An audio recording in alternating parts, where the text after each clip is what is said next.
Morning, I'm Binoy Joseph, Faculty of Social Science, Silver Hills Higher Secondary School.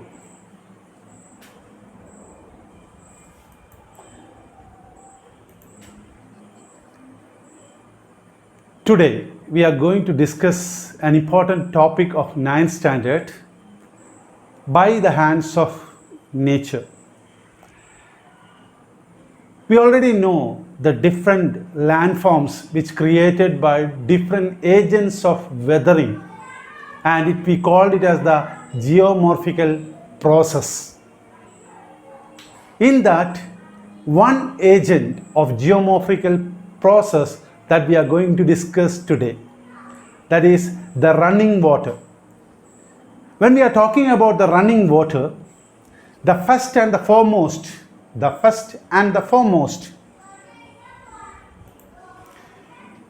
is been formating due to heavy rains.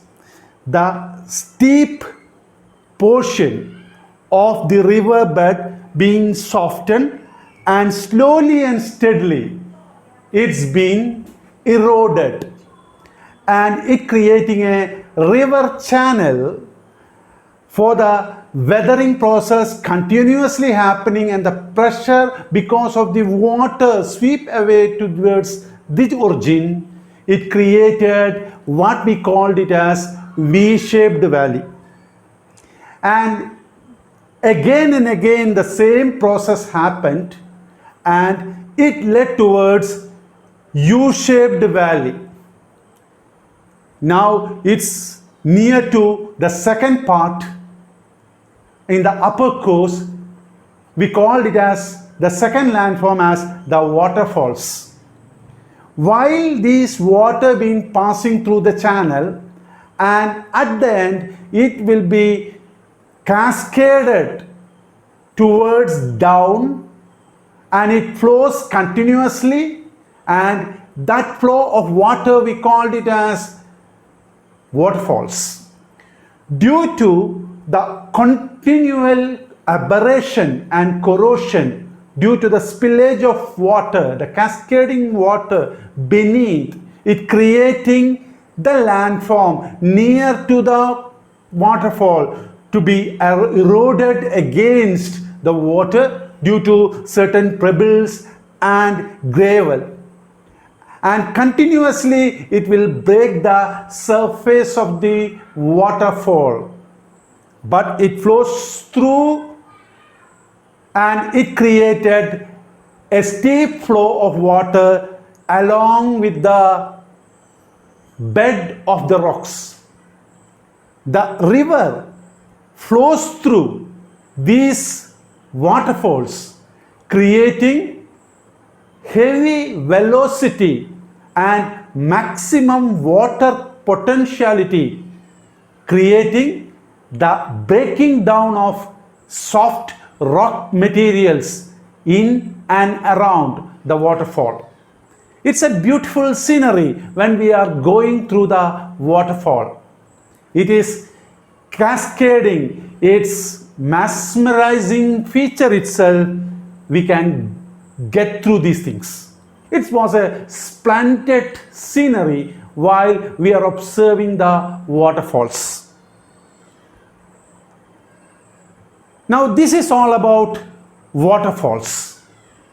Now we mentioned already about the V-shaped valley, U-shaped valley, and waterfalls. Now we will go for the meanders. In the upper course of the river,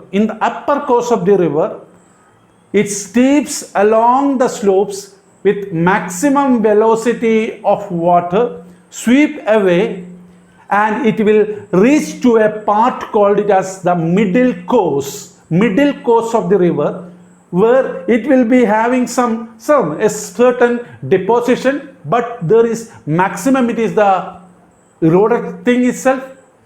When it move towards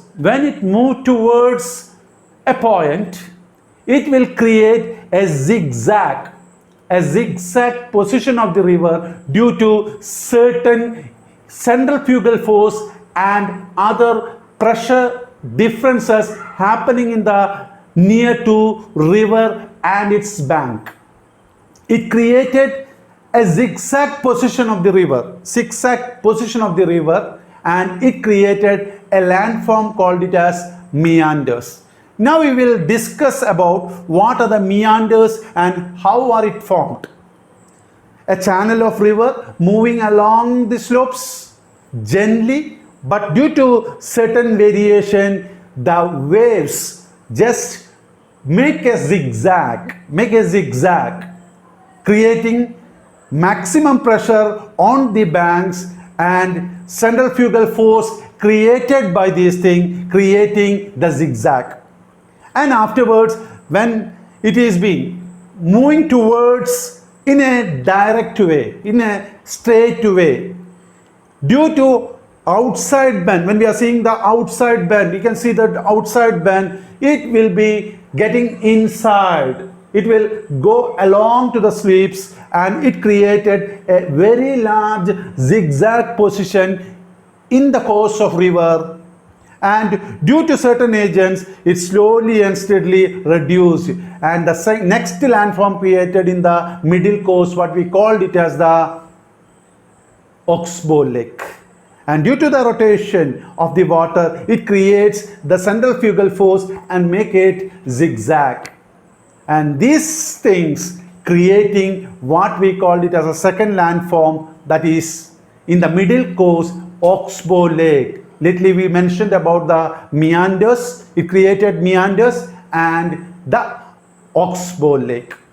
And at last it will go through or sweep away towards the sea.